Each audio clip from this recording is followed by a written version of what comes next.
پہلے تو مسجد میں ہی آ جانا تھا. جی آپ السلام علیکم ورحمۃ اللہ. اذان دے دیں.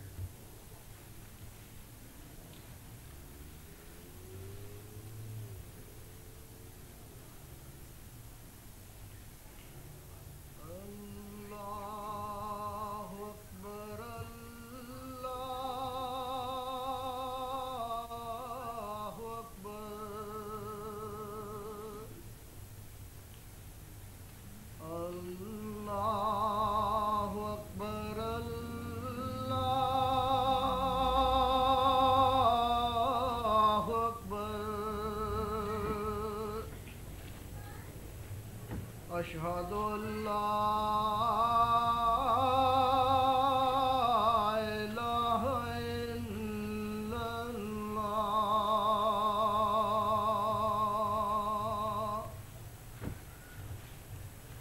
أشهد أن لا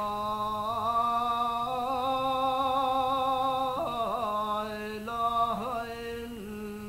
إلا الله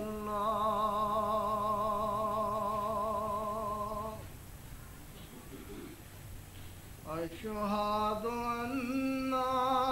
محمدا رسول الله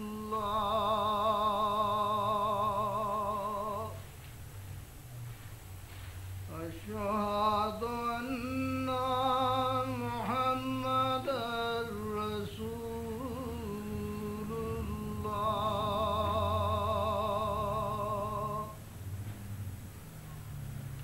حي على الصلاة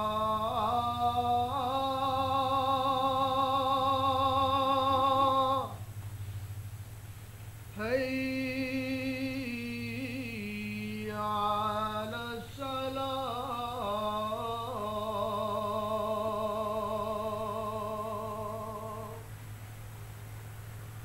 حي على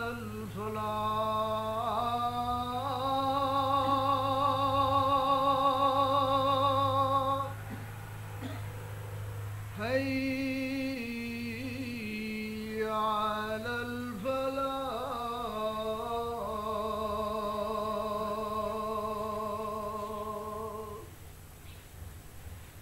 الله أكبر الله أكبر لا إله إلا الله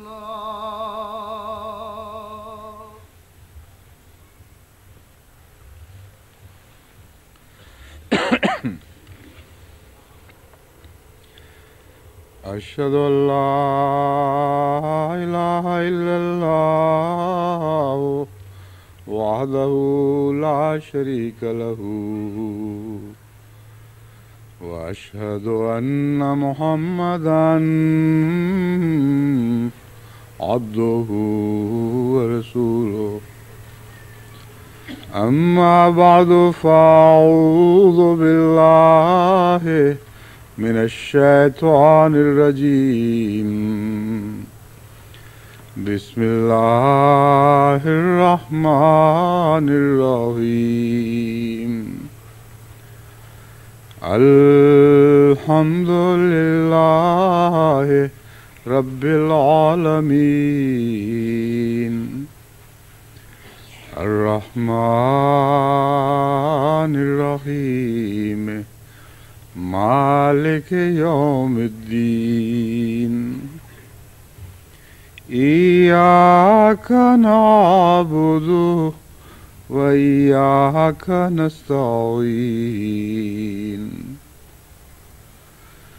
اهدنا الصراط المستقيم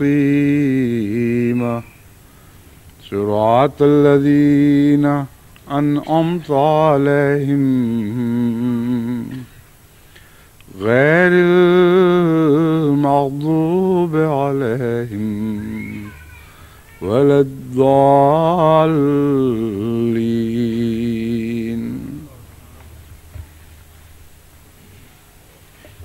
سورہ فاتحہ کے مضامین پر